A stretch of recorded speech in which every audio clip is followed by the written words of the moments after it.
Yes. What do you think? Record to cloud or computer? Clouds. Okay, and recording to cloud and presenting. On myself. Why isn't it streaming?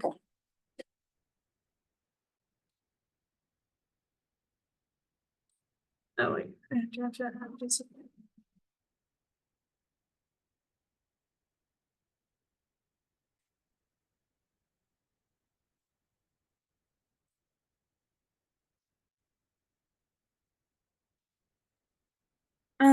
Where's Swan? Swan is there now. You want him to come up? Yeah, can you Just hit the mic. Just hit my Swan there, but you're probably fine.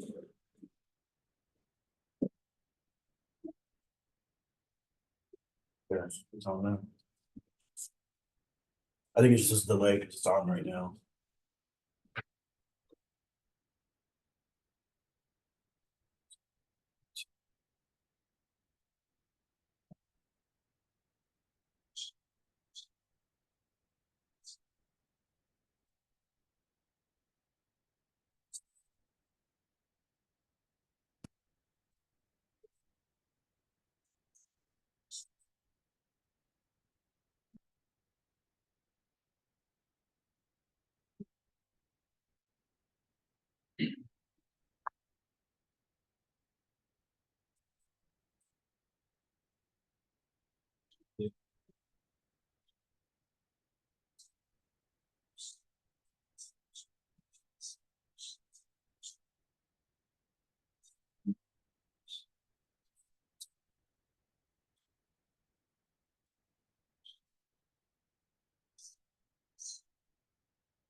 I can't hear though.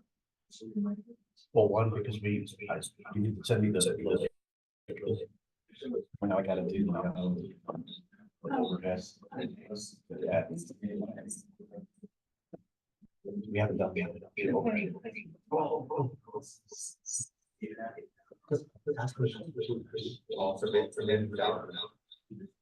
Or else we won't be able to hear. Do I know what you want to do?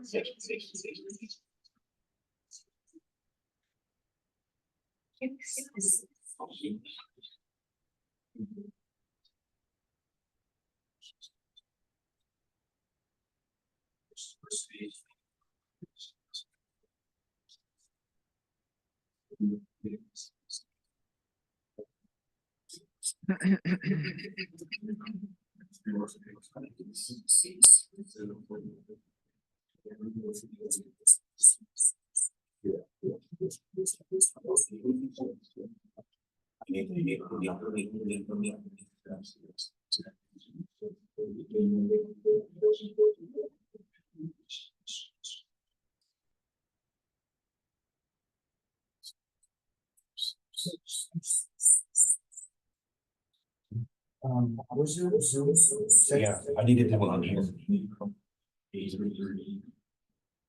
Oh, you haven't joined it yet? No, that's why I say I need to, I haven't been invited yet. I need to be invited. It's the same link on the email. I don't, that's the key. That's all. Yeah, go forward.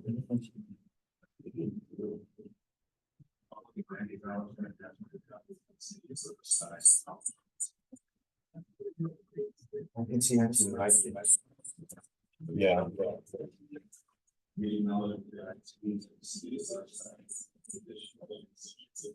There's oh, there's a feedback.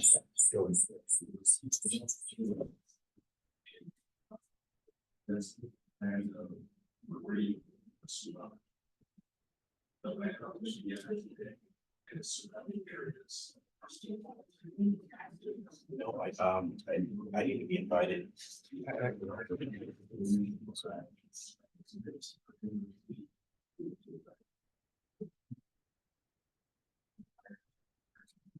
Yes, I feel.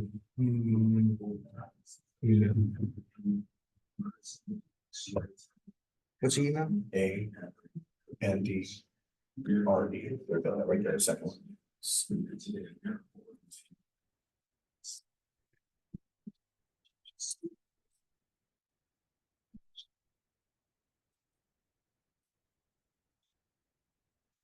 Um,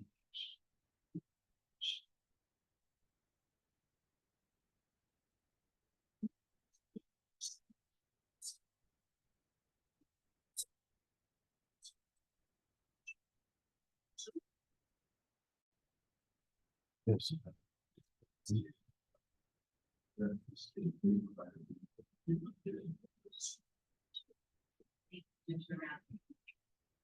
Today, we'll cover the data.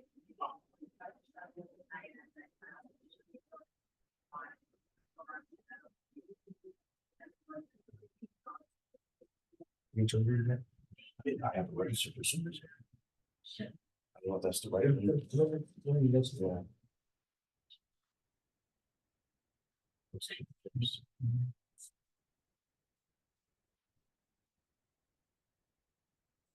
There's a camera.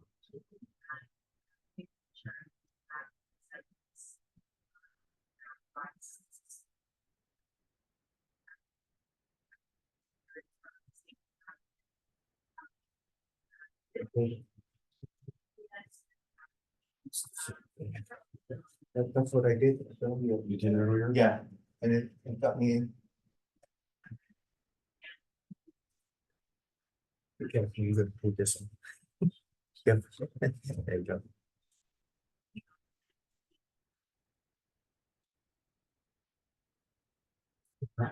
Register. Host cannot register, because I'm a host, that's. Oh, because I'm a co-host. I haven't had to read it. Oh, here, I see the class now.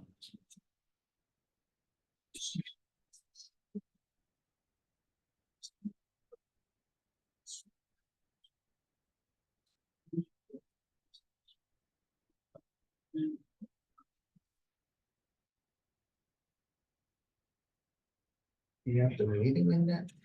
Yeah. Click on that, you don't have this. Okay, that's probably it. Let me see. One is that 7240? Yes, 240, yeah. How do I know this is the one?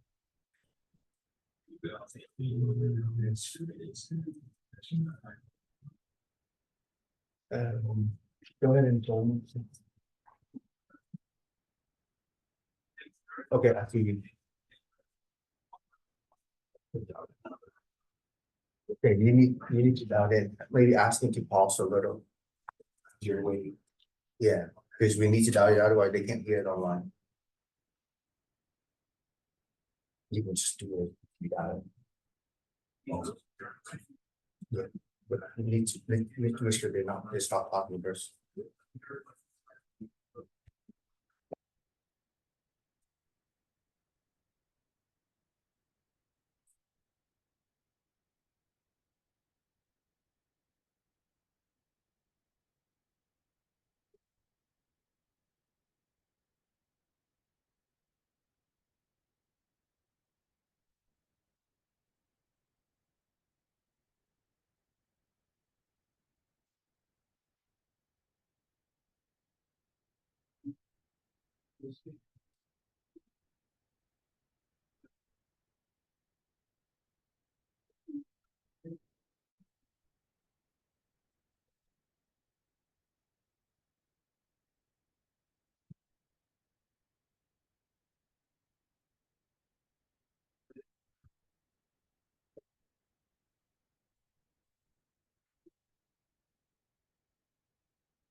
Okay, stop.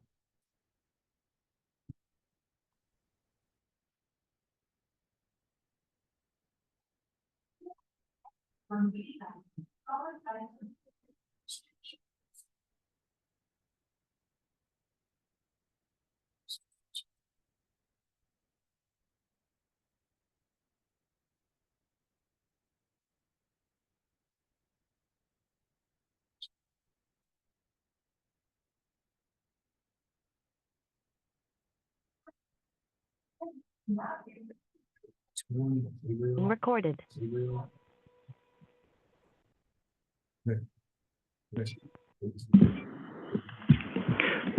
Thank you again. For those joining the webinar online via Zoom or by phone, please note that your microphone is automatically muted when you join. In order to minimize the risk of background noise, you will not be able to unmute your phone yourself. Okay, we good. For those joining online via Zoom, please note that the webinar platform doesn't enable video for attendees, so we will not be able to see you. If you need technical assistance during the meeting or have a question about the meeting process, there are a few ways to contact us. If you are using the online Zoom webinar, the best way is by using the Q&A function. Several members of the Racial Equity Commission team staff are monitoring the Zoom Q&A function to facilitate public access to the council meeting and may remove disruptive or threatening content. If you have joined by phone and you have access to email, please email Racial Equity Commission at opr.ca.gov. If you plan to make an in-person public comment, you must fill out a public comment provided at the sign-in table and bring to the front where we are located. Each speaker will have a maximum of 2 minutes to make their remarks. Speakers requiring or using translation services are allotted 4 minutes to facilitate full participation. A timer will be screen shared. Please monitor the timer and wrap up your remarks accordingly. Whether you are online or in phone, you will be notified when your time is up. After that, we will mute your microphone. You do not need to take any additional actions once we mute your microphone. Thank you all for your participation. I will hand it back to you. There are no comment items for agenda item number 1. Great. Thank you so much, Augustine. Today is the first meeting of the Data Committee. Before we move forward on our agenda, we will first take any public comments on items not on the agenda. Augustine. There are no public comment items for this agenda item. Okay, thank you so much. Now we will move into agenda item number 3, selection of committee lead and committee overview. As an order of business, we will now select a committee lead. The Data Committee lead will be responsible for presiding over Data Committee meetings.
Please express your, yes, just Commissioner, when I say your name, please express your name when your name is called on the roll.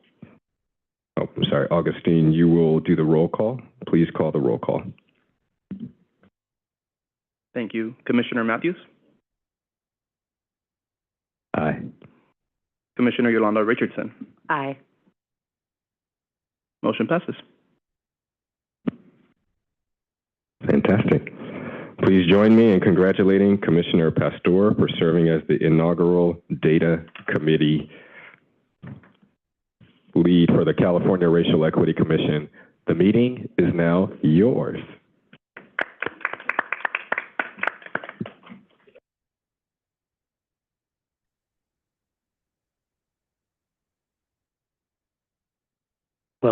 Thank you, and it's fitting that my first act is to say that we will take a 15-minute recess to regroup and get ready for our next session.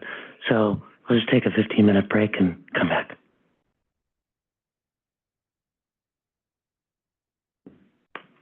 I better look through the script.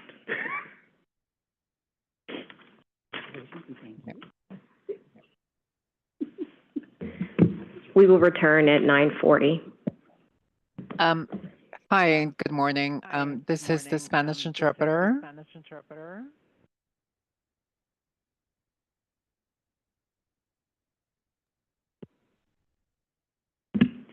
Hi, we can hear you. We'll go ahead and make sure and assign you to an interpretation room shortly.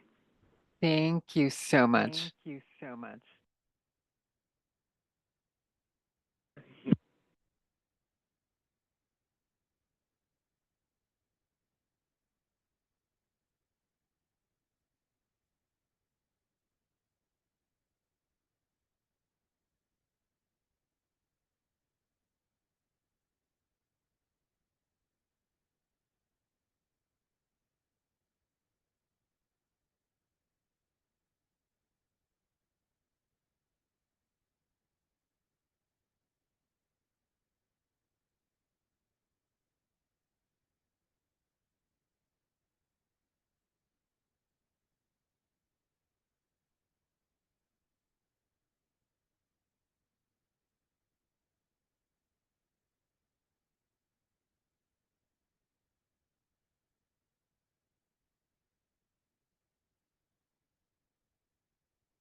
Test.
Good morning again. I'm calling back to order the meeting of the Data Committee of the California Racial Equity Commission.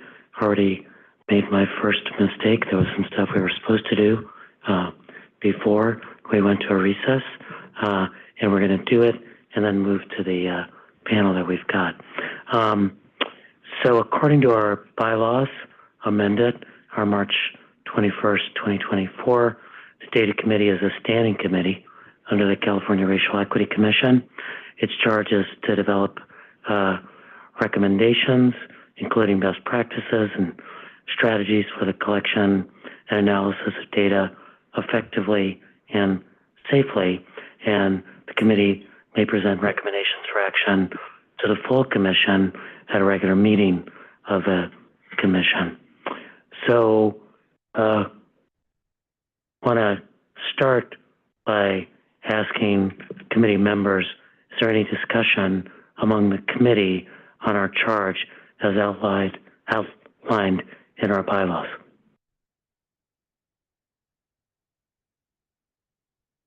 No comments from me. Any thoughts or insights from you? No, I'm pretty happy with what we've got. I think a little bit of it will evolve as we move along too. Now I want to open it up to any public comments related to agenda item number 3, the selection of me as committee lead. I want to open the floor and pray for any objections that the audience might have at this time. So, Augustine. Thank you, Commissioner Pastor. We do not have any public comment for this item. Okay, sometimes things just don't work out. So I will persist as a lead. So one of the things I'm really excited about is the fact that we're brought together today for experts to talk with us today about data considerations and opportunities. We want to make sure that what we're recommending to the full Racial Equity Commission is first in class, most advanced strategies for data disaggregation and tracking of our work and offering useful tools to state agencies to move forward. So we're going to have a panel discussion. It's going to be moderated by Dr. Luisa Estes, who will, I think, introduce the panelists and also introduce a rather odd configuration of the panel, not facing us, so that we can remain on camera the whole time. This is not because the members of the data committee are egotists who think that we should be on television, although that may be true of me, but it is that the rules of public meetings require that we be public facing the whole time. So Dr. Estes, can you take it from here, introduce the configuration and the panel? Thank you, Dr. Pastor. If I can have the panelists join me in the chairs up front, we'll have some wireless mics up there to be part of conversation.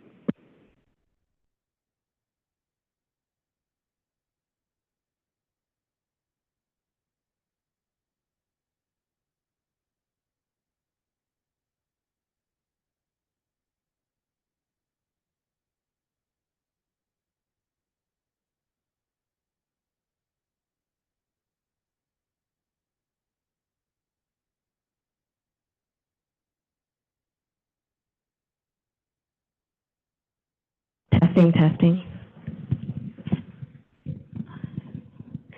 And again, we apologize for the odd configuration of a panel. You know, hearing rooms aren't the most supportive of engaging conversations, and so we appreciate your willingness to work with us in a very traditional space where we're trying to make it feel very untraditional and bring the expertise of these amazing data experts to the community here. And commissioners, we are with you even though you see the back of our heads, but hopefully from the screen you can see the front of us. And as Commissioner Pastor shared with us, as well as Commissioner Matthews, this is the first data committee meeting. And we continue to refine our charge as the commission and for the data committee meeting.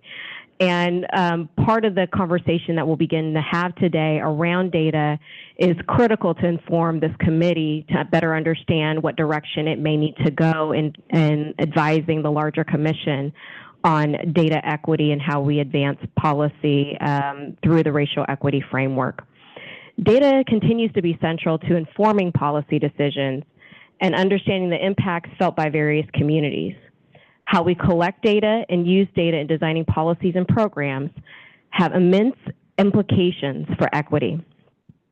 Today's conversation allows us to hear from experts who work with data that centers equity and drives forward the understanding that we must use data to shine a light on the importance of transforming collection and utilization to achieve equitable outcomes. We'll start the conversation around data at the national scale and then dive a little bit deeper into how leaders are changing the ways we look at and think about data. I'm going to first introduce our panelists and then we'll go into a little bit of a discussion. So we have with us today Dr. John Dobard, the Vice President of Policy and Programs at Catalyst California.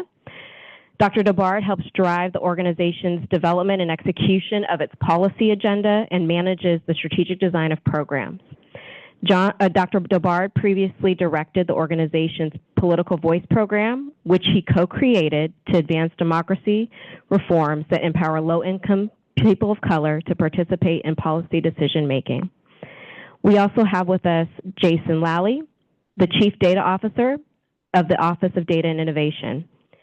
He brings to this role over a decade working with data in the public sector, including 3 years with the state of California. In his most recent role with the Office of Data and Innovation, he has led a team that partners with departments to co-develop flexible ways of working with data.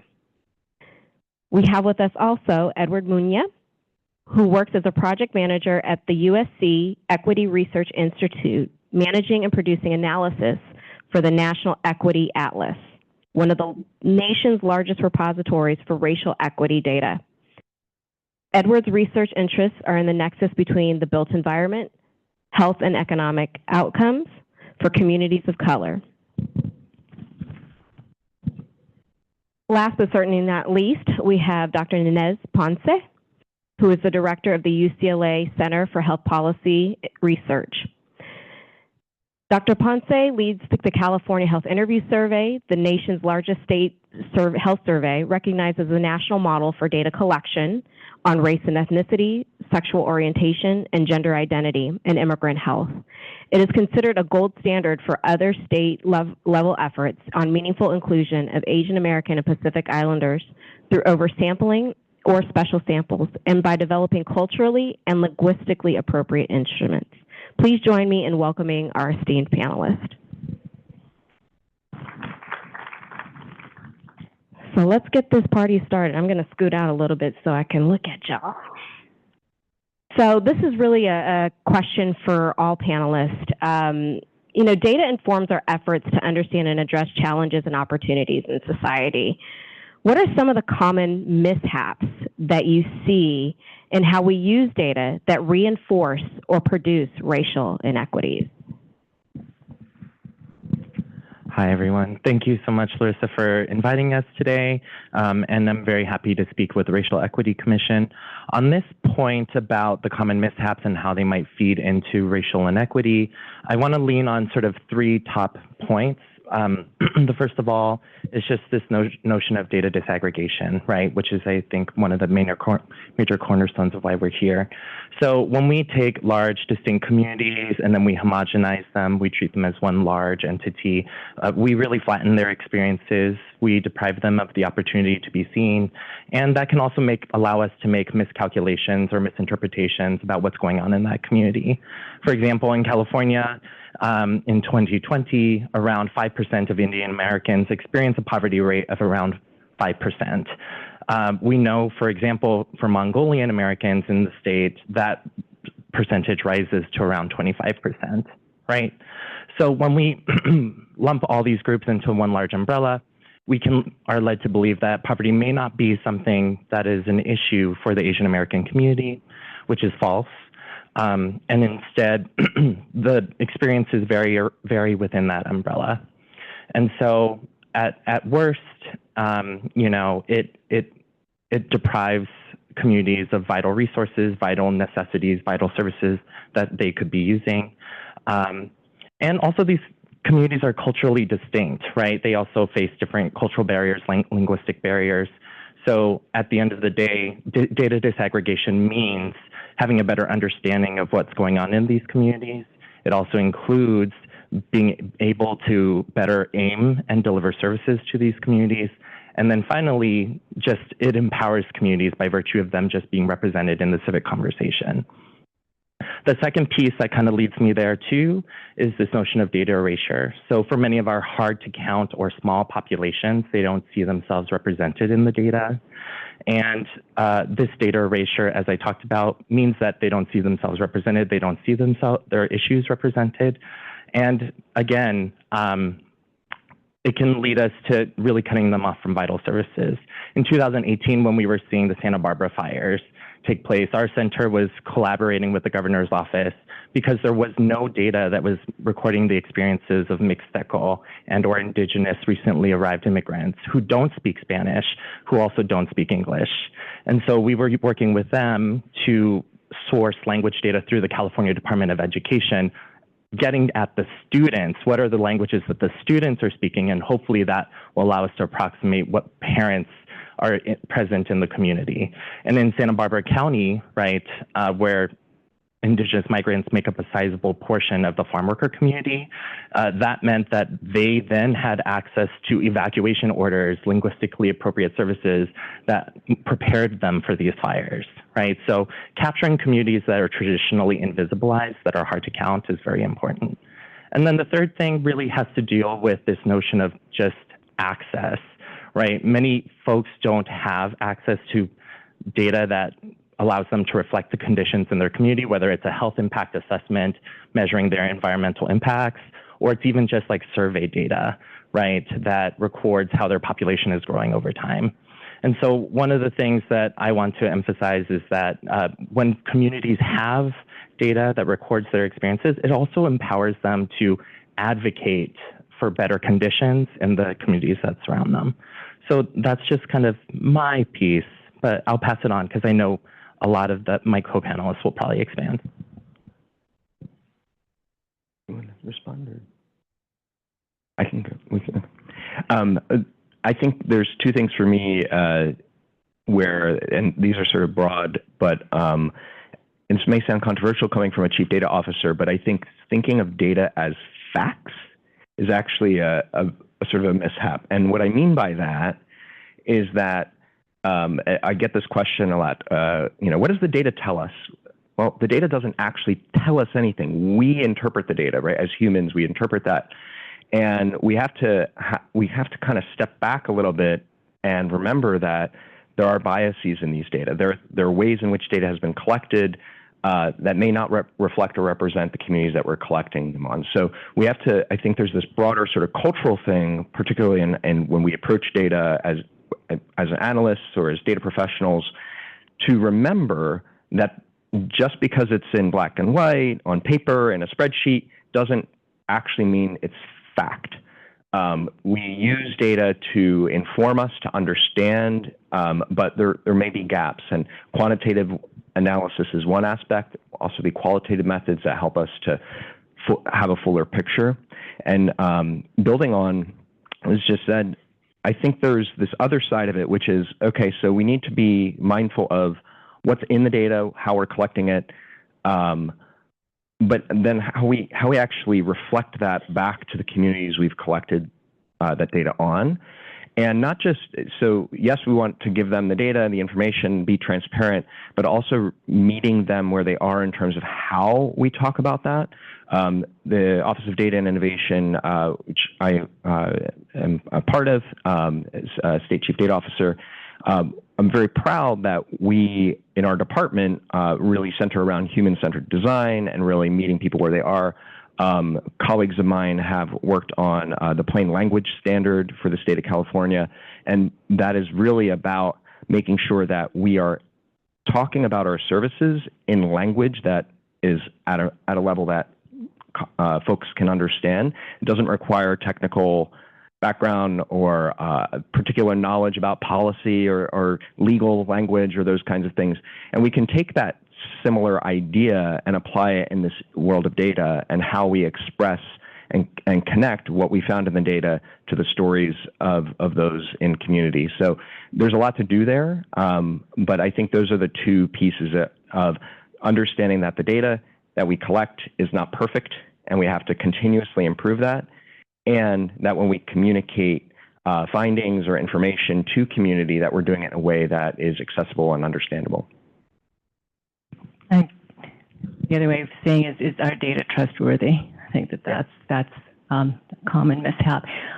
So I think both Ed and Jason talked about the main things I was going to talk about. And when we discussed this, Larissa, before, I said, is it okay to say that data exposes privilege and oppression in this society? And she said, yes, you can say that. But I think the biggest act the biggest mishap act is an act of suppression. And this is what I think I was talking about with the invisibilized communities. But I want to just talk about 4 points, and I had to put this down because I can talk about this all day. So I just want to make sure I can put it in a bite-sized way. I'm just going to opening questions here. So I have 4 points since you talked about the federal level. So the Office of Management and Budget had revised standards in March of this year called Statistical Policy Directive 15 or SPD 15. And so there's more granularity and in the data boxes to check, particularly the Middle Eastern, North African box check, and also that there's now one question versus two question, where Latino is in one question, is folded into that. Also, minimum categories, 6 categories are encouraged under each of the major racialized groups. So problem number one is even the previous SPD 15, there was non-compliance across states and across agencies, and probably across agencies here in California. And this non-compliance could be because of lack of understanding about these standards, whether they're mandates or they're guidelines, and of course, lack of behavioral change, which is you can get only really through you make people do it, you penalize them, you reward them, you give them money.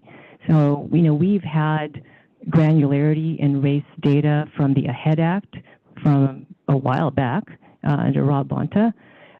There was no appropriation dollars for that. So even if you have it in law that you collect more granular data, if you don't have the implementation plan and resources, it's not going to happen. So in the data ecosystem, I like to think of it as collection, tabulation and classification, reporting, and dissemination. So you have to think about all of that in coming up with recommendations, or at least the commission should think about that. So the first is understanding what the standards are. And of course, it's a floor, right? So it's not like, this is it, we're good. We can actually have a more granular and actually more local, more local ways of understanding all the different identities of the state. Even when measured, disclosure risk, this is number 2, and statistical reliability lead to lumping of groups. I think this, which has already been said, and the constructs, and also intermediate groups where we have constructs, say, of Southeast Asian or East Asian, South Asian, but some of these constructs may be informed by other sources like geopolitical, regional, who's in the Association of Southeast Asian Nations, for example. But we have to think about the classification is about here and now in the diaspora of how people immigrated here to the U.S. So that coming here as refugee status is different from coming here for family reunification. And so, we have to think about the communities.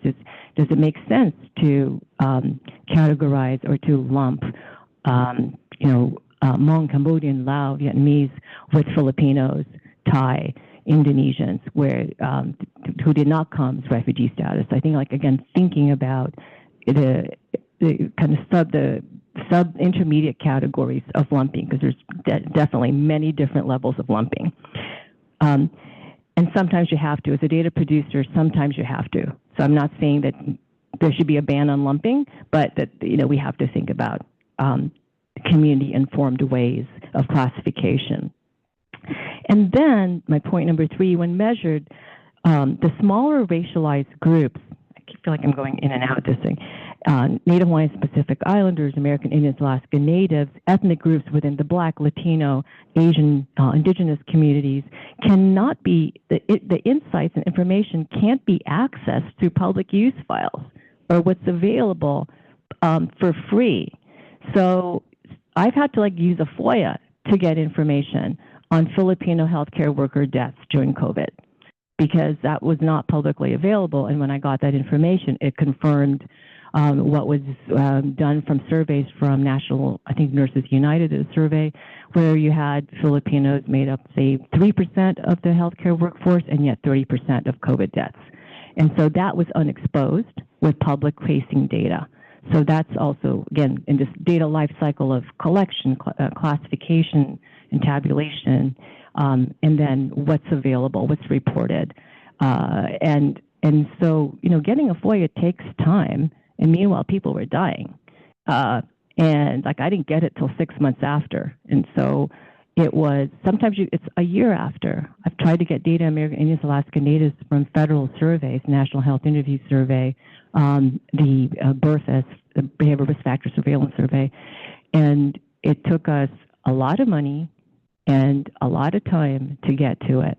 So insights are late for these smaller groups because there's time, money, transaction costs. And so in thinking about more equitable data systems, we have to think about differential pricing, differential access for smaller populations, or else all the insights we have on racial equity are going to be in the larger average consumer population groups.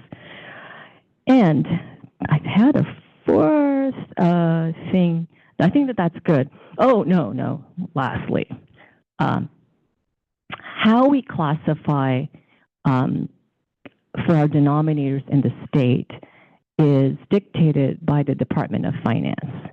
And it is with if you're Latino and a racial group, you're classified as Latino, and everybody else is non-Latino, Black, non-Latino Asian, non-Latino American Indian Alaska Native. For estimates for the larger groups, it's statistically maybe not matter as much, but for the smaller groups, particularly for American Indians, Alaska Natives, because if you think California was Mexico at some point, so it's like there are a lot of American Indians, Alaska Natives who are Latino, then that group then diminishes in size by this classification scheme. And I think we have to think about that. And because the Department of Finance is the source for population denominator data, we use it for the California Health Interview Survey and what we call population control totals. Then it has cascading effects across all our data systems. So thinking again about how we're going to classify at the state level this demographic population data is important. So I appreciate all that's been said, and just want to add one more common mishap, and so as Jason mentioned, data have to be interpreted, and one common mishap that we see when it comes to data related to racial inequities is that those racial inequities get presented, but then we don't call out the root causes of those inequities or name the systems accountable for producing them. Those inequities are the result of the way we've organized ourselves socially, politically, economically.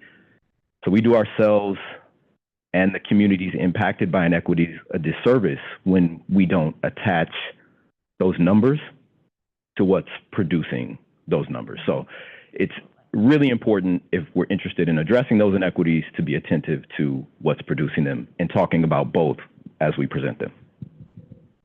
Thank you, Dr. Dobard. And that's actually a great transition into a question for you around the census. And, you know, the census playing a really large role in setting off a trajectory that happens at the state level, the federal level, and even at the local level. And we know the census plays a major role in the distribution of federal funding for 10 years moving forward after the data is collected. Can you talk more about the importance of addressing the undercount of communities, such as newcomer communities or those of the African diaspora, and the impact of being undercounted? Yes. So this often goes unnoticed, but the census plays a critical role in whether communities thrive or struggle. And this is largely because of how, as you alluded to, census data are used to distribute political power and federal funds. So on the political power side, census data are used to reapportion or reassign seats in the House of Representatives. By law, the House is capped at 435 members. So to account for population shifts and ensure that states have their fair share of representation, those seats get reassigned every 10 years. And that reassignment is based on the population counts from the census. Also on the political power side, census data are used to redraw the boundaries of political districts so that those districts have roughly equal populations, and to also ensure that there's compliance with federal laws to ensure that historically marginalized communities aren't politically disenfranchised. So you think about your House of Representative districts, you can think about your state Senate, state assembly, all the way down to the local level, your county supervisor, city council, school board, water board, all are based on districts, or all are organized according to districts, or for the most part, and those districts have to be redrawn every 10 years based on the census count. On the federal funding side, census data are used to allocate trillions of dollars to states in the form of grants and different programs. So, for example, I think at fiscal year 2021, $2.8 million were allocated to states. This is for money that goes to programs like unemployment insurance, Medicaid, federal direct student loans, TANF, Section 8 housing, highway construction and planning, and many, many other programs. As the largest state, California has often needed and received the largest share of those funds. So if the communities that you mentioned aren't counted or are counted inaccurately, then that risks those communities having little to no political voice and little to no access to federal resources that those communities need.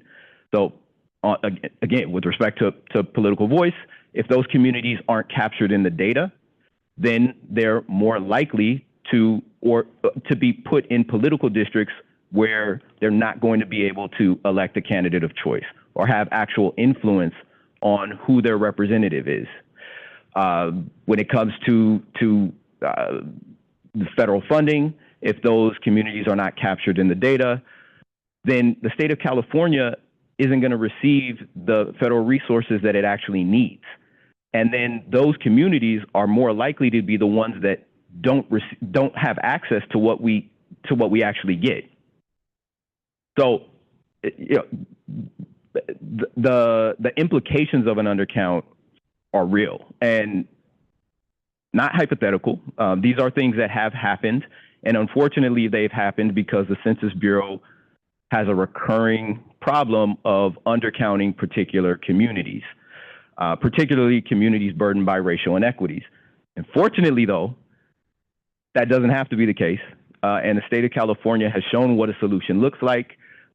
Starting in 2000, the state of California started running its own census outreach campaigns to complement what the Census Bureau does, and this has involved government, nonprofit, and business entities identifying hard-to-count communities and organizing trusted messengers to reach out to those communities to encourage those communities to self-respond to the census questionnaire. And 2020's effort was the largest to date, with a public investment of $187 million.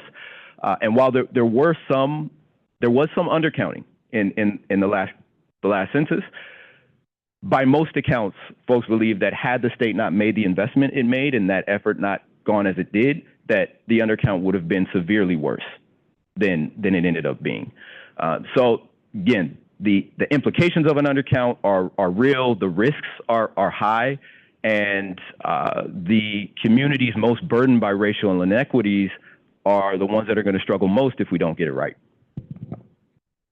Thank you for that. I mean, that really articulates that this is not just a racial equity issue, it's an economic justice issue in terms of being able to have a correct count and draw down the accurate amount of funds to best support the communities, particularly those that are often, I don't want to say forgotten, but just underserved and not touched in the way that they need and in the support they need.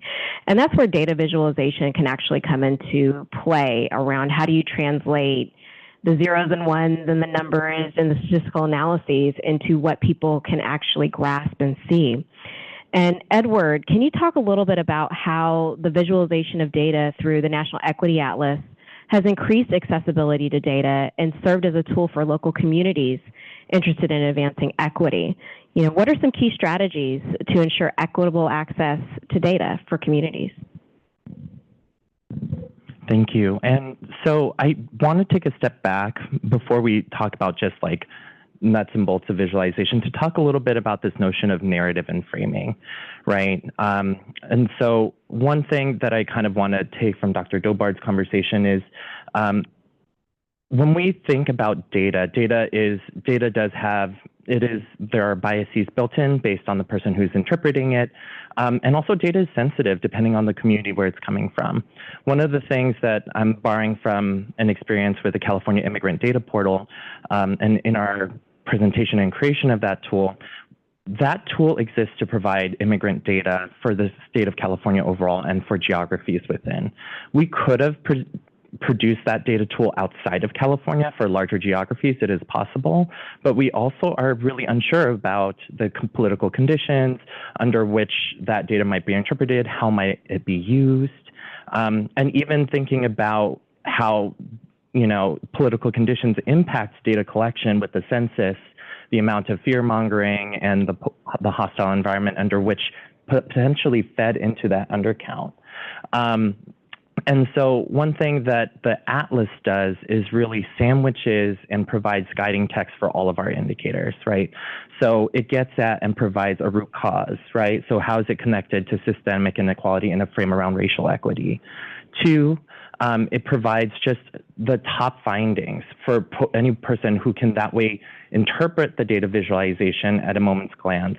So it provides on-ramps for people to really do that analysis. And then the third piece, and potentially something that is unique and might be helpful, is the idea that it also provides solutions or an orientation around how an organization, how a community member might organize and or create movement around that particular indicator, right? So nothing is really going out there on its own. Now, moving into the actual data visualization, our tool provides deep disaggregation along ancestry, economic status, poverty, gender. And so it really allows folks to look at an issue from a variety of different angles to target and look at their target population. And once they've done that, it also allows them to then twist that and compare it to different geographies, right? So they can benchmark it against the state. They can look at other companion geographies that might have similar demographics. It basically is an all-in-one tool that then you can download and present via PowerPoint presentation at your city council meeting. You can include in your reports. It includes accurate citation, which adds to the credibility of the data, right, that people are taking and using. One thing our tool is in many of these dashboards that we all create is they're actually substituting for much needed data capacity that community-based organizations and partners don't have the time or the resources to facilitate, right? And so because it's serving as that lifeline, we really need to be sure that it's flexible, it's usable, it's included in multiple languages, and really that it is easy to use. And I know that's sort of like a huge undertaking, but I think the investment matches what people will end up using it for. And then finally, the last piece that I want to think about too is along this notion of interpretation. So no matter how easy we make it, right, there is a need for the community to develop data capacity. They need multi-year investments in sort of creating things like community-based mapping capacity so they can participate in these redistricting conversations. They can create alternative maps. They can track their populations, right? So I think that's another thing that we need to talk about is how do we also just build up the community's capacity to use that, whether it's through public-private partnerships, so on and so forth. Yeah. Thank you for that, Edward. And I think what I feel is the undertone in much of this is there's a level of power building that engaging with data can help bring within community, and what is the importance of that power building and advocacy and policy and systems change, particularly in racial equity, and ensure that voices are seen and people are heard, or vice versa, people are seen and voices are heard. Dr. Ponce, you know, we've seen recent discussions about an equity focus and the importance of disaggregating data, and that's been a common theme in our conversation this morning. You know, really, let's talk about the full picture of how programs and interventions can actually perpetuate or disrupt inequities, depending on how we disaggregate or aggregate the data. And this is particularly of interest in the Asian American, Native Hawaiian, Pacific Islander community, the African diaspora, and you even mentioned North Africa, where there's an interesting definition as to where people are categorized. Can you tell us why it's important to disaggregate data? Thanks, Dr. Esty. Well, I think Edward has presented examples beautifully, and with the Asian and the Native Hawaiian Pacific Islander population, which I've given some examples, it's the disaggregation is important because if you think that there are over 50 ethnic groups and over 100 languages, and as I said, even the immigration reasons are different coming here, that you can't just summarize the experience in an aggregated Asian category, an aggregated Native Hawaiian Pacific Islander category, or worse, what's done a lot is putting Asians and NHPIs together. And certainly during the pandemic, when we were scraping data, the Native Hawaiian Pacific Islander Data Policy Lab at my center, when we were scraping data on COVID deaths and cases across different states, that there were many states, I think only 20 states were separated Asians from Native Hawaiians and Pacific Islanders. That's a problem because it hides, or if you put them together, then the astronomical death rates of Native Hawaiians and Pacific Islanders were hidden in the pandemic.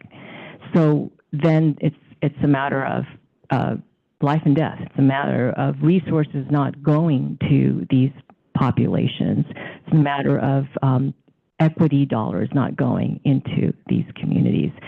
So that's, I think the stark example. Some other examples are, California's been at the forefront of Health for All, of covering insurance for everyone, every resident in California, regardless of documentation, citizenship status. And when we were thinking through this, that Asians lumped together had pretty low uninsured rates, but when disaggregated, then we were seeing very high uninsured rates for the Korean population. And again, that would not have been exposed if you didn't disaggregate the data.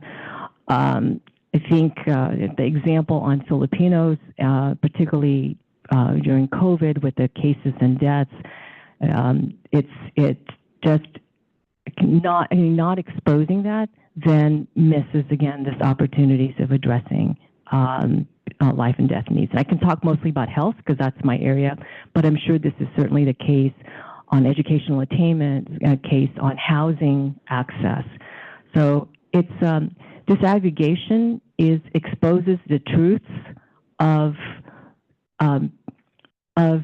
identities that are not depicted or maybe hidden in these aggregated categories.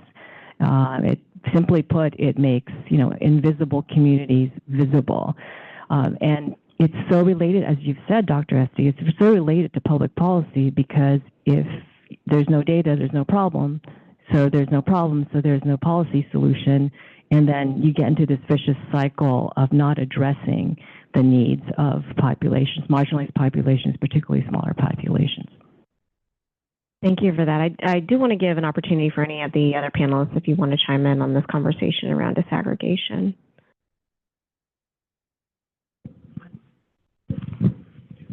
Or not? Okay. I'll just say that it's a really important topic, and I think the opportunity we have at the state is for more guidance around how we would do this. How do you balance the considerations between privacy and disaggregation? The Department of the California Health and Human Services Agency has done some really good work around trying to provide that guidance to its departments, doing that balancing act. And actually, when I was chief data officer in the city and county of San Francisco, used some of that guidance to publish data at the neighborhood level where we were seeing, or it was neighborhood being defined in a very specific way, but defined at a lower level of geography in San Francisco so that we could show where people were affected by COVID. And this was because there was the guidance, we had to implement it, we had to go through it, but we were able to publish at lower levels of granularity. And part of the way that we did that was, one, looking at that guidance, and then also looking across all the data sets we were publishing at that time and doing a really good assessment of what, in the midst of COVID, figuring out, could somebody re-identify based on what we published over here and here and here. And so there's ways of doing it. It can be complex, but it's not impossible. And so I think a way forward there is really to provide really practical guidance to folks who are doing this kind of work, because that's where the rubber meets the road with a lot of these things. Dr. DeBart? Yeah, I'll just add, so in terms of making communities and issues invisible, disaggregating absolutely helps address that. And I think in addition to that, we also need to be attentive to when our data categories don't actually reflect social reality. So in the case of disaggregation, when we talk about it, it's often we have a data set, but we need to break that down in ways that get to nuance that we're not able to capture. But in some instances, we don't even have the right data set because we don't have the right data categories. And I think this may have been mentioned earlier or alluded to earlier. That's partially what's been behind the call for a MENA category in the census, or a SWANA category, Southwest Asian, North African. We need categories like that to better reflect social reality so that we can understand what's going on. The issue in that instance is we didn't even have the right data categories to understand what was going on. So yes, disaggregation, and we need to be attentive to ensuring that our data categories reflect social realities. Yeah, and now I have something to say, but I think sort of peeling off from that, we also have to recognize that these things are located in time. They shift over time. It's identity. It's a moving target, which kind of emphasizes and brings and underscores the need for actually really good, expansive community outreach and engagement efforts. Sometimes some of the community-based organizations that we work with don't even recognize that their population is changing until, the one time maybe someone saw and walked into their office and then they were like, oh, now I need to speak Khmer. I need to provide Khmer services. And so I think one thing here is also to recognize that the data always lags. Sometimes it's not going to always be reflective, but sometimes it's also reflective of the community engagement processes that predispose it.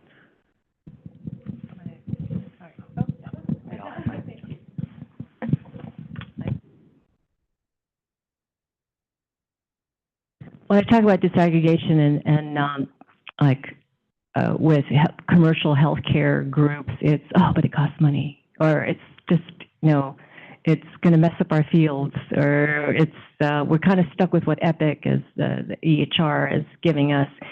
And but think about how much money you can make by being more efficient in targeting your resources on colorectal cancer. If you have disaggregation is actually a form of data quality. So your quality, assuming you have all the measures that are high fidelity to the identities of people, but that it's not an either or let's go more granular, but quality may reduce, but actually quality increases. That's sort of what I try to champion. And the other is the disclosure risk is a big deal. I also get asked about, well, if you continue to unlump, then you're going to have disclosure risk problems. And so that's why you need really good guidelines. As you said, there's a way through this, is guidelines on what the minimum guidelines are, guidelines on intermediate categories that are community informed, and also a differential access, that you make sure that you're also privileging access for the smaller groups. For the Asian American group and also NHPI group, the larger groups tend to be better socioeconomically than the smaller groups, so that the better half then kind of bullies what's happening with the smaller groups, and so then the average, then it perpetuates the model minority myth. So that's the problem there. Thank you for that. And that actually brings, talking about guidelines, me to you, Jason.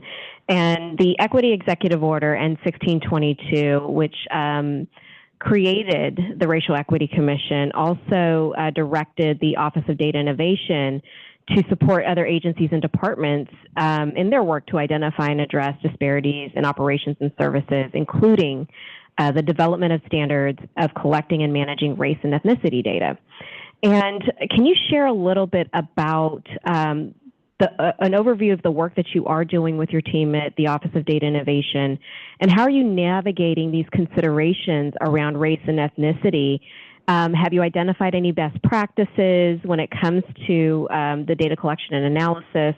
And, you know, really what could the role be of the commission in supporting the work of the Office of Data and Innovation? Great, thank you. And I just want to acknowledge my appreciation for this panel, because I've actually just stepped into this role as State Chief Data Officer. I've been with the state for a while, in public sector for even longer. But this is actually great timing, because we are getting into more and more of the thinking and the planning around the implementation and how we do that and how we engage community. We have been engaging community in an ongoing way, but getting more and more into that. And so this is timely, because as folks are discussing some aspects of this, these are things I'm listening for little pieces that I can pull into our strategy and really thinking through, you know, what will it mean to actually implement a standard? And so I'll get into that in terms of the answer to this question, because it's a challenging one, and it's one that I'm really actually excited to get into, because this actually brings together a lot of things that I get excited about, which are, one, equity and bringing equity, but also operationalizing that in a way that helps. Like, you have to get people the meaningful guidance so that they can move these things forward. And we have to meet everyone where they are, even folks working in state departments, and understanding what has their history been with this, and how have they approached it before? How can we help them do this work? So all of that is in the mix when we're talking about building out standards. And as Dr. Estes mentioned, the Office of Data and Innovation was named as the department that develops some of these standards, including something I alluded to earlier, the plain language standard, which is out in the world. There's been training, hundreds of department staff have gotten training on this, and that's sort of actually rapidly in government time moving forward. And one thing I just want to say about ODI is, as a department, we're relatively new, but our vision is really to make sure that California is a government that is modern, effective, and provides exceptional and equitable services to all Californians. Now, that is an ambitious vision. It's not something we reach overnight, but that's our North Star. That's where we're reaching toward in the Office of Data Innovation. And so I'm really glad that the Office of the Chief Data Officer and our staff are in there, because it really, for me, this is more than just about, are we collecting the right data? We also need to be thinking about the humans in that data and humans collecting that data. And ODI brings that sort of, that lens around human-centered design, centering people in anything that we do, and making sure that we do that before we get to the technical solution, before we get to anything like that. Because of that experience, we were asked to lead the charge there, but what leading the charge means is actually working with state departments across the state of California to move this a California version of the standard of a race and ethnicity data standard forward. As was mentioned, Statistical Policy Directive 15, SPD 15, was released by the federal government actually early, to our surprise, which was great. And we're very appreciative of the federal efforts. They've laid some great foundational or some great foundations that California will build on. But the work of the California standard is to make sure, as Dr. Ponce said, that we are tailoring it to the California needs and the California populations. So one of the things that's been great about the federal standard is, and one of the best practices is that they're requiring detailed category collection within those main categories. They've established the MENA category, which is great. That's all in alignment with where California wants to go. But by creating this frame, what they've done is created some more flexibility. So what our goal is to create something that's interoperable with the federal standard, but meets California's needs. And that is more possible now and a little bit easier because they've collapsed the categories. So it's no longer a two-part question, it's one-part question, multiple choice potentially. So there's a bit more flexibility there that will actually open up the field a bit in terms of how we collect data, how we operationalize, how we collect that data. All of that is improving. And so the work that we are doing in our office is really to do additional research.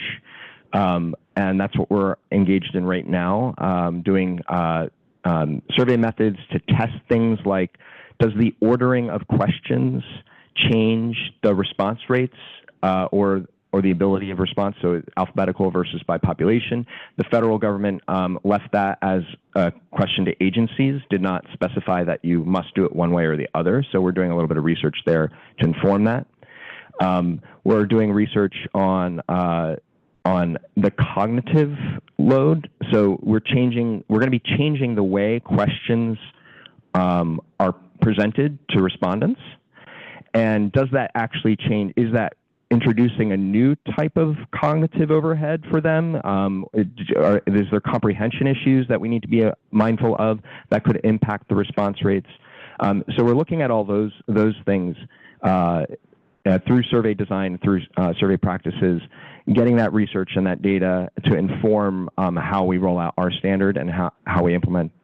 And we'll eventually be doing in the fall more community engagement on that draft standard after this research sort of comes to bear. But that research is being done with representative folks across the state of California to inform that. And you asked about best practices, that's right. So I want to talk about some things. One, I've already mentioned this in my earlier comments. Implementation guidance. When I was in San Francisco, that especially when it comes to government and making sure that we roll these things out, making sure that we don't just release a standard and say good luck, but we are actually thinking about how it's going to be implemented. So that's one thing I'm working on right now with the team, is thinking about, well, what's that first thing that we put out into the world that helps departments to make sense of what it means to implement this? They're going to have questions like, well, how does this correspond to the federal guidance? Or, what do I do with my legacy system that I need to update all these categories for, right? All these sorts of questions are going to bubble up. And so we can meet that with guidance that helps them. It's maybe not solve all the questions, but begin to solve them. And then additionally, making sure that we are doing it as a continuous improvement practice. So when the standard goes out, it's not done. It's the first pass.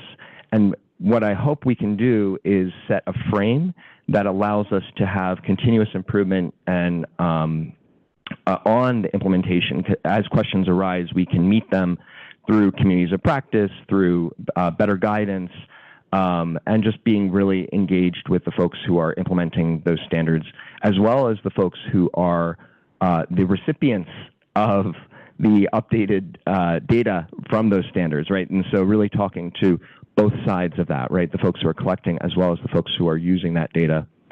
And then around the state, I already mentioned Cal HHS's de-identification guidance. So there's some good work there. There's already good work happening around these issues and these challenges. Another example of this is the California Department of Aging has released a data dashboard that really hits on the intersectional aspects of all of this. One thing I didn't mention is that actually we're not just working on race and ethnicity data standards, but also SOGI and disability standards. And the reason that we want to release them sort of as one sort of Uber standard is that we want to acknowledge the intersectionality of all these things very explicitly in the way that we release it. And so the Department of Aging has done some really great work here to kind of start to thread those things together around age and people aging, and what does it mean for folks who are LGBT and aging versus people who are Black and aging? It's going to be different. And so those are really good examples. So we're drawing on all of these practices, and really we want to, our role at ODI and myself as the Chief Data Officer is to kind of aggregate these best practices in a meaningful way so that others can benefit from doing this work. So lifting up good work, bringing it together, helping people understand how to move forward. And then finally on how the Commission can help. We are going to be beginning, community engagement around the draft, and so, really drawing on the Commission's networks around trusted messengers, because we really, it's a big state, and we're going to need some help reaching the folks that need to be reached. And we won't be able to do that alone. And so that's where I can really see the Commission playing a role in helping us with this work. And that'll be ongoing. It's not just the fall, but really beyond that too. Yeah, and I think that brings up the point that we are evolving as people, and as we evolve in the intersectionality that we all experience, so does the data, and we have to be able to move and be flexible with that. Well, before I turn it back over to the commissioners for any questions of the panel, as well as any discussion they may have amongst themselves, I want to give you all the opportunity to share what are your top 2 considerations that the Commission should have in developing this framework as it relates to data practices that advances racial equity. So your top 2. You don't have to start. It's a tall order, and I was talking with Nina about this, but just to narrow it down to 2 is difficult. There are so many angles, but I think maybe what I'll lean on is really just the need for standardized universal data collection of race, even racial categories that currently exist before the new standard was implemented. People had the ability to collect more specific race data and didn't. I think, there's a lot of confusion about the system and what's mandated and how and where they should be participating. So I think that is one piece. And then I do want to lean on to the notion of, just capacity building and also like community engagement. At the end of the day, we are working with populations that are evolving. They're also small. The capacity is small. We need to be partnering with them, investing in them, in their partnership in order to collect this data. That also means improving their own capacities as well. And making sure that when we're trying to establish these partnerships, that the barriers to entry are as low as possible, just because, a lot of organizations just don't have the capacity to apply for and staff and or adhere to the reporting requirements of any sort of many government grants. So that is like one thing that I would maybe lean on. The 2 that would be really helpful, I think, are, and this was just some of the stuff I'm talking about, is there's like really getting into the intersection of community engagement and data collection and standards, and that nexus between the 2. There's a lot that we can learn there collectively about how do we do that better, and I think that's one space where the Commission's work and really fleshing that out, really understanding at the ground level what can help communities really engage this work. I mean, building on what was said here, and then this notion of continuous improvement. It's easy to say, right? But what does it mean in practice from a community standpoint? From like what might that look like? What might different flavors of continuous improvement, and making sure that we are measuring the impact of the standard in communities, or the impact of the work overall, the data work overall. So I think it's that, what does continuous improvement really mean in communities? How are we connecting that? Are we operationalizing that? Like thinking through what that might look like, and then also that intersection of community engagement, which is a related item. But.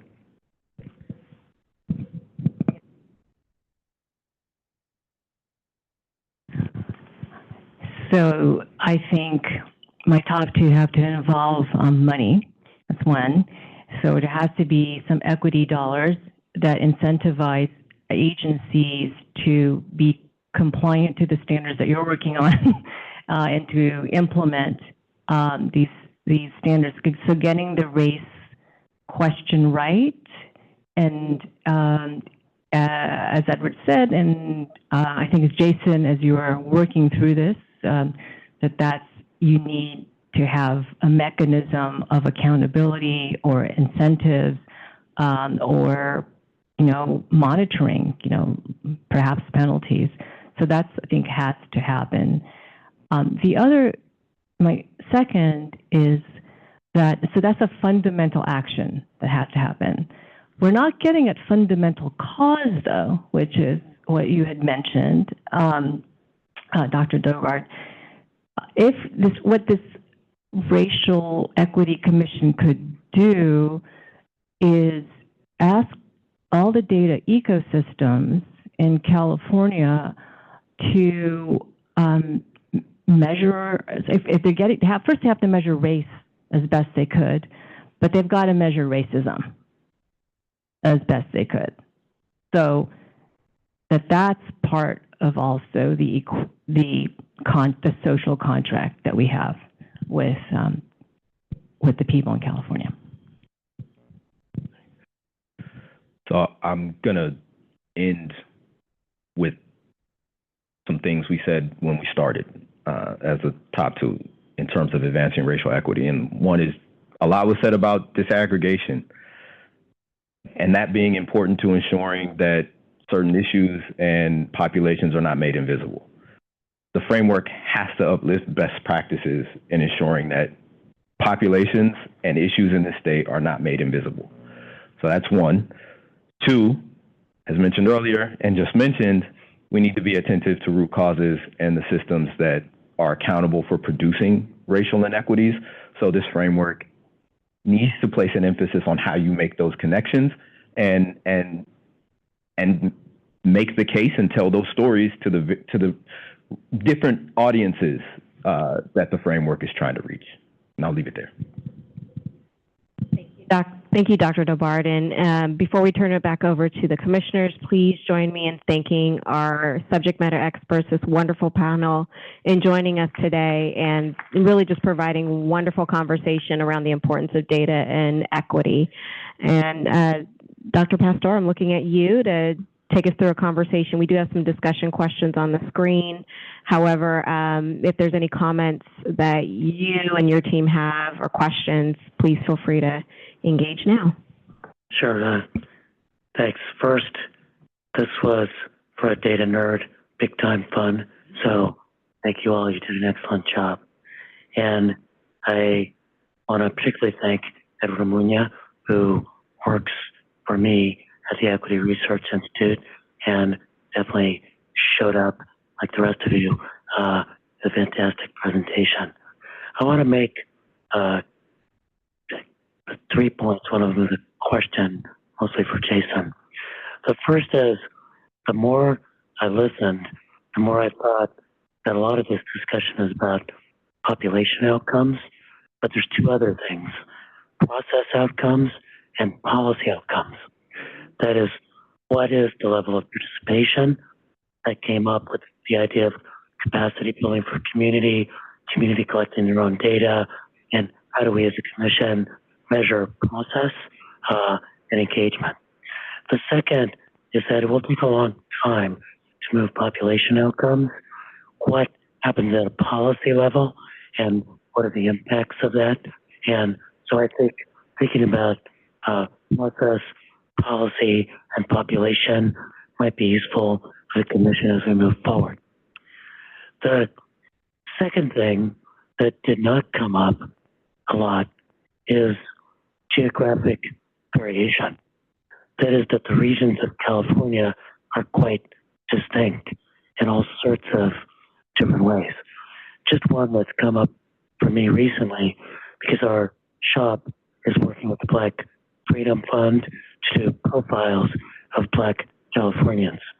In the San Diego region, 27% of Black children have at least one immigrant parent. That's probably surprising to a lot of people until you remember the nature of the Black population in San Diego County. There's a lot of Somalis, Ethiopians, East Africans, etc. And that's different than in other places in California. So I think one of the things we want to pay attention to is geographic variation. The third thing, and I'll put this out as a question, but I'll ask my other commissioners to maybe say a thing or two so that the panel can all respond.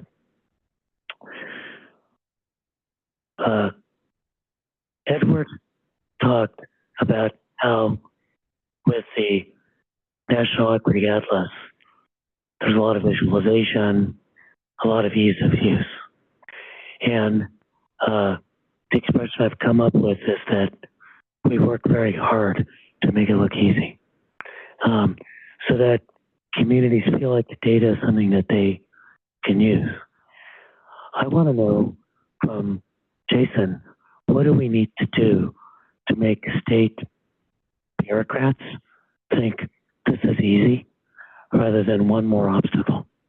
Like, oh, now I have to listen to community, now I have to disaggregate. What a pain that's going to be. What do we need to do to make it easy to use? Because I think there's probably a lot of people of goodwill who would like to pay attention to racial equity issues, but they all already feel overworked. The data isn't easily accessible. And how do we bring them on board with making things easier? I'm wondering if Commissioner Richardson, Commissioner Matthews have anything to add before we turn it over to the panel to respond to some of those questions and issues that are raised. Thank you so much, and also wanted to echo Commissioner Pastor's gratitude and affirmations. Great information. Thank you for sharing all of that. I took down so many things that it's hard to distill it, but a couple of things did jump out to me, and that is with Dr. Ponce's multiple statements related to the funding. She said her top two, it's going to take money, and I think the faster we wrap our minds around that, the better. I know that's not easy to think about as our state is facing a budget crisis, but another term she used that I thought was really impactful, and I think it's important that we be thinking about this piece as we develop the framework. She said differential pricing or differential investment. I like to think of it from that perspective. She was speaking specifically of smaller ethnic groups, but to Dr. Pastor's concept geographically as well. So I work in the health equity space, and it's just harder to do healthcare in rural communities. It's geographically more difficult, and I suspect that we see that all around the state.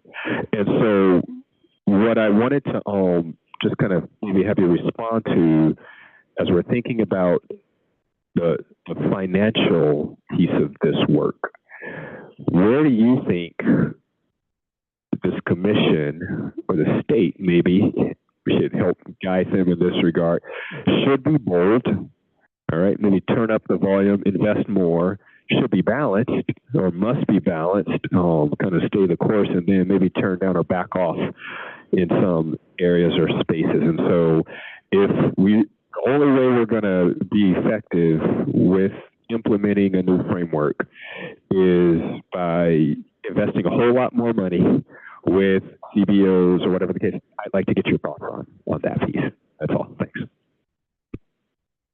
Mr. Richardson, I think we've already gone to about 30 questions. Can you take it up to 50? I'll just do two. And you can probably answer this with Dr. Pastor's questions. As a former state employee working with Mr. Lawley, I'm very interested in what's your timeline for standard implementation. I know those things can take a long time, and if that's something that the commission needs to take in consideration, is your timeline for that. And then I was really interested in Dr. Ponce's talking about guidelines that are community informed. I think this speaks to the engagement piece that you talked about, and would love to understand if she has any best practices for how we can have the community involved in that process. Thank you.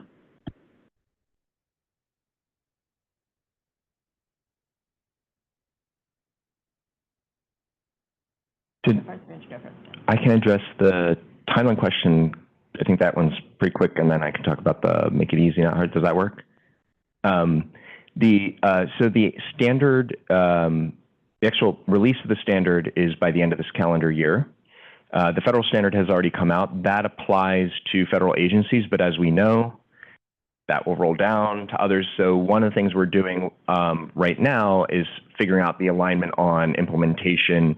That will differ based on departments, whether they have to comply with certain federal reporting. So we're working on that in terms of like the implementation timeline. But we know that the draft standard will be out, and right now we're working on, okay, what might that look like in terms of phasing? How do we communicate? What we're trying to do is balance pushing this forward, but making it so that it doesn't get people out of alignment with what the federal government is expecting.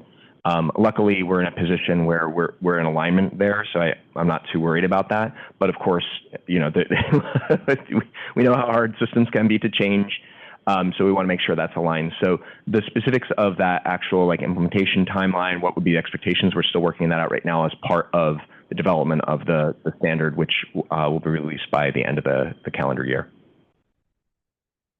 Is that? And then, yeah, the make it easy, not hard. It was interesting when you said that, because that's actually something I've been in this work, this kind of work for a while now, and I started in government really from a lens of government transformation, if you have followed, you know, the 18Fs and USDSs of the world, or UK.gov and all those things. I didn't come from the private sector into government. I actually started into government. I was in nonprofit before that. But one of the key sayings is that we do the hard work to make it look easy. So I actually share that, in that particular value or principle, because I think that is part of the role of the Office of Data and Innovation is to do that hard on the ground work of doing the needs finding, the root cause analysis, all the reasons why things aren't happening, understand it well enough so that we can meet people where they are and say, oh, okay, now we understand why you're saying it's hard. Well, here's a way in which it will be easier. And I don't want to be too non-specific here because we are still fleshing this out, but it does come down to that really practical guidance. But the way that we do it at ODI is not just because that's another thing where you could put a thing on a website and be like, here. We also want to make sure that it's wrapped around with programmatic support, and so building out the sort of muscles where we already have our training branch called Cal Academy. And so that is a vehicle for us to push out free training to state departments around any variety of topics that ODI touches. So that would be one vehicle that we would leverage as we roll out different guidance and things. And again, the specifics of that we're working out, figuring out. And then we also have just the way that we sort of produce our toolkits and guidance. We have something called the Innovation Hub. That's sort of the landing place for all these things. It's another vehicle where we put that guidance.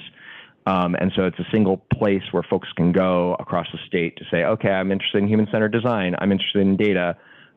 I know this is my one-stop shop. And so we're building up those resources now. And that's where a lot of the sort of implementation playbooks and things like that would land. And then finally, the communities of practice.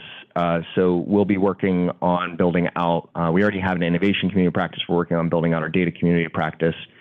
And within that broader framework, having spaces where essentially folks who are in the weeds on doing this work can come together and be like, I'm really struggling with this. Like, how are you all doing it over here? Right? And that I found that giving that kind of support and that structure will help us move through some of these things, because we can't possibly solve all of the problems on our own. And so we need to create the structures that will allow us to continuously move through those things. So that's the way we're thinking about it, in terms of of creating essentially that structure so that we don't have one shot at it, where we can hear from people in an ongoing way and know, oh, that's what's hard. Oh, that's what you're saying, and then we can meet that with the right tool. Let's hear from the other panelists, but just a quick comment based on what Dr. Tobar and Dr. Ponce were saying. Discussing, confronting, addressing structural racism is the hard work. Yep. So we'd like to keep our efforts that are hard there and the data collection easy. So that's and visualization and accessing. So it's reassuring to hear what you're trying to do. Dr. Ponce, I think you were going to say something, and it looks like I'll talk to Commissioner Matthews and also Commissioner Richardson. So yeah, money. We are in a budget crisis, but equity means it's putting resources to the communities that need it the most. And in terms of the data landscape, it's where we have the blind spots, and the blind spots geographically, the blind spots by racialized communities. So I think if there was money to be distributed, that it would, thinking about criteria. So in CHIS, when we think the California Health Interview Survey, when we think about, oh, which languages should we do the survey in, it's not because I'm Filipino, we're going to do it Tagalog, or that it's the largest group. It's because we think about groups that are linguistically isolated, and so we're minimizing what's called coverage bias in surveys, and then we also do think about how large they are to get in a probability sample. So thinking about the criteria, and also maybe from the playbook of climate justice, where there was the cap and trade redistribution to communities that really needed it most. That's kind of my center in making decisions even with imputation, which we didn't talk about. But in imputing data, making up data on race, I don't think it's totally all bad, but that if you decide which imputation algorithm to use, not to use it based on, again, the average, how does it do well on average, but looking at the communities where it performs the worst, does it perform well on those communities? So that's the money piece. On community informed piece, it's the two really quick examples. I know we're on time limit here. The California Health Interview Survey has a multiple stakeholder engagement where we convene every time we do the survey every year. We convene groups from community here is broadly defined as community-based organizations, but also experts, academics, funders, frontline folks, delivery system folks, to tell us about what content we should put in. For example, we never had anything on adverse child experiences until recently. We didn't have anything on justice involvement. How often is your neighborhood policed? We didn't have that. Community organizations told us to put us in. So you need to instead of saying ER visits, ED visits, how often do you see a doctor, but it's really about the social drivers that get to that. And so more and more our survey is becoming very much more about what's going on, experience in your neighborhood, in your community. And the other example is Native Hawaiian Pacific Islander Data Policy Lab is the community capacity building. Absolutely got to do that, because you can't just put data out there and expect communities to know what to do with it or know how to access it. You got to have that capacity building. So what we do in our dashboards is we ask, what do you want in your dashboards with the Native Hawaiian Pacific Islander communities? What do you need for your grants? What do you need for getting more resources for your communities? And then we do the dashboard, and then we show the dashboard in town halls, and then we do trainings. We actually do community trainings as well as 10-minute YouTubes, because some people don't really want to go through trainings, but just want to know, I want to know how to do a 2x2 table. I think that, so I'm sure there's many examples also by Edward, but it really is improves data quality. Again, community informed improves data quality.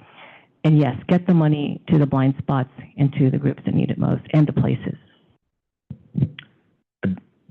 I just want to affirm your point, Dr. Pastor, about geographic variability. So as a native son from this region, that resonates strongly. For a very long time, LA County cast a long shadow over this region. And fortunately, that's changed over the last couple of decades, and we need to continue that trend. People have recognized that this region is distinct. It has its own issues, its own, unique population factor. So that needs to continue. And for me, that's part of this point about ensuring we avoid making issues and populations invisible. So in addition to disaggregating by race and ethnicity, we need to be attentive to how we're disaggregating by geography. And that includes also not just talking about the Inland Empire, but Riverside County, San Bernardino County, the difference between what's happening on this side of Riverside County versus the Coachella Valley. So I just want to affirm that point.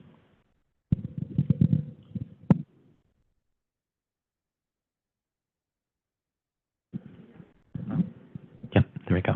I just wanted to respond to the notion of cost. And so one thing that I maybe put another frame on what Dr. Ponce had said, or people's human rights aren't contingent on their membership in the most easily reachable groups, right? And so one thing that I want to maybe emphasize is that agencies should really start from a place of inclusion first, and then really have to justify why they can't include people. And in that, they also, potentially one thing that we've heard from community-based organizations lifted up is they might, if they can't make that decision unilaterally, they also need to do it either in partnership or in consultation with a third party, so that way there's accountability built into the system. So that's just one piece that I wanted to raise up about the money. Great, we're gonna move to public comments related to this agenda item number 5. As we move to that, I'll turn to Augustine. Before, we started this with a land acknowledgement. We should end this panel with an acknowledgement of the under-collection of data on Indigenous Californians. It's not just a question of the past. It's a question of today and a question of our future. And not just Indigenous Californians from Californian tribes, but places like Los Angeles, which each year is number 1 or number 2 in terms of the urban Native American population, and also Indigenous migrants who are a growing part of California. So I just wanted to bring that land acknowledgement alive to a people acknowledgement, in keeping with what Edward just said, that human rights are not based on whether your data is easily collectible. With that, let me turn things over to Augustine to solicit public comment. Thank you, Commissioner Pastor. We have one in-person public comment and no virtual comments for this item. For in-person, when you hear your name, please line up by the podium in the order your name was called. Will Wendy Hetherington please line up by the podium? You may begin your public comment when you're ready.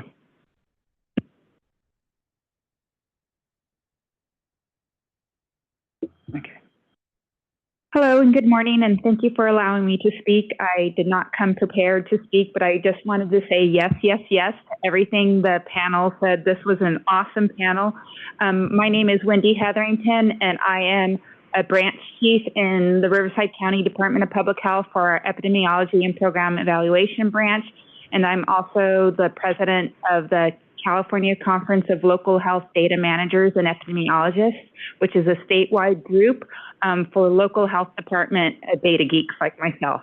And we struggle with everything that was discussed on this panel, data disaggregation, data transparency, data sharing. One of the things that we really struggle with is denominators, and really for our small groups, and even in a large county like Riverside County, when we're looking at specific populations or geographies, what we can share publicly with our community groups and our community. and versus, what we can look at in-house and how we do that. We have big struggles related to American Indian Alaska Native, where we know specifically in California where there is a lot of that intersection with the Latinx community, and how do we share results when historically we have only, if someone identifies as Latinx, that's how they're counted. I have lots of little notes. I took lots of notes. I think one thing that wasn't discussed really is people experiencing homelessness, and how that group as a whole, we don't have good data for that. And when there's the intersectionality of housing status and race, there's a lot more we could do better with that. But thank you for allowing me to speak. I'm so glad that this committee is formed, and I will be participating virtually when you have these meetings, I assume monthly or on a regular basis when the whole commission is formed. So thank you. Thank you. And for remarkably coming in at 1 minute and 59 seconds. Augustine. Thank you, Commissioner. So that concludes public comment for this item. I will now hand it back to you. Great. Item 6 is next steps for staff action. And I'm wondering if there's any thoughts from data committee for staff action. I will share one and turn things over to other commissioners and Dr. Estes. I think I know that there's a lot of framework development that we're doing, and I don't know whether what I suggested about process, policy, population is the right framework, but I think that we should be thinking about the measurements around racial equity, so it's not just population level. It takes a long time to get there, and to the extent that causal factors matter, thinking about process, policy is key. So I suggest more thinking by the staff on that issue. Commissioner Richardson, Commissioner Matthews, any staff action items? No, I just wanted to affirm what you just shared. I was at a conference myself last week, and they mentioned the 3 categories as values, process, and outcomes. I like policies better because that is an articulated statement of your values, which speaks to what Edward was saying. At the end of the day, we're a racial equity commission, so it can't just be about the numbers. We're talking about human lives, and so sometimes groups aren't large enough.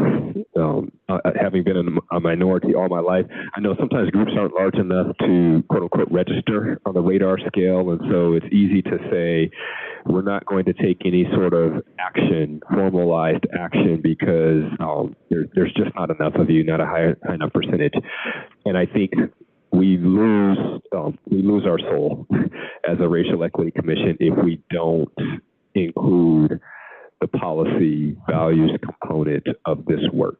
So I just wanted to lift that up and affirm that piece. Commissioner Richardson, who parenthetically was my compañera in the racial equity trenches during the pandemic. So. I also want to just acknowledge, I like where you're going with that framework. I know we'll talk later about the framework committee and the outcome of that, but I see the connectivity between this committee and that underlying support around disparities and definition of that and that support. And so look forward to more conversation about how we can use that to inform that process as well. Dr. Estes, any comment? No comment. We've heard you loud and clear around doing some more deep thinking, likely as a staff with consultants, as well as the Framework Development Committee and the other committees that we have around really this framing around process, policy / values and outcomes and population outcomes. And how do we center framing like this within the racial equity framework? And so that's something that we'll take as a staff and work to integrate in our next steps. And so that's That's what I've got. Unless there's anything else, happy to take any other staff action. I think that's fine. The only other thing I would suggest is to communicate to you and the staff, this was a great start. What a fantastic panel. What great facilitation. We were spellbound up here, and we got our friend in Riverside County equally interested and motivated to participate. So I think this was a very successful session. I'll just add, as another data nerd, I was very excited to develop this data panel and have this conversation. So thank you for the opportunity to help lead this work alongside with you all. So we're going to move to adjournment. I believe that there's one other item from the trustees.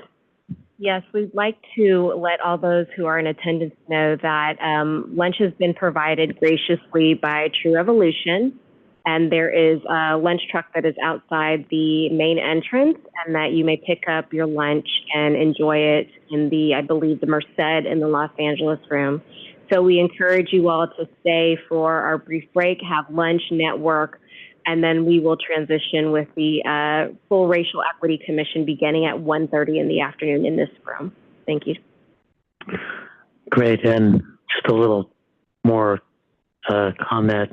True Evolution is a group that fights for health equity and racial justice to advance the quality of life and human dignity of LGBTQ plus people. Commission is grateful for their mission and their work and their partnership in today's meeting, and also very appreciative to model the importance of intersectionality in this work through what they do. So that brings us to meeting adjournment. Thanks to the Racial Equity Commission staff, commissioners, and public for joining us today. Let me ask the commissioners, may we adjourn the meeting by common consent? Works for me. We're so moved at the meeting. I so moved. I am definitely moved by the idea of eating lunch.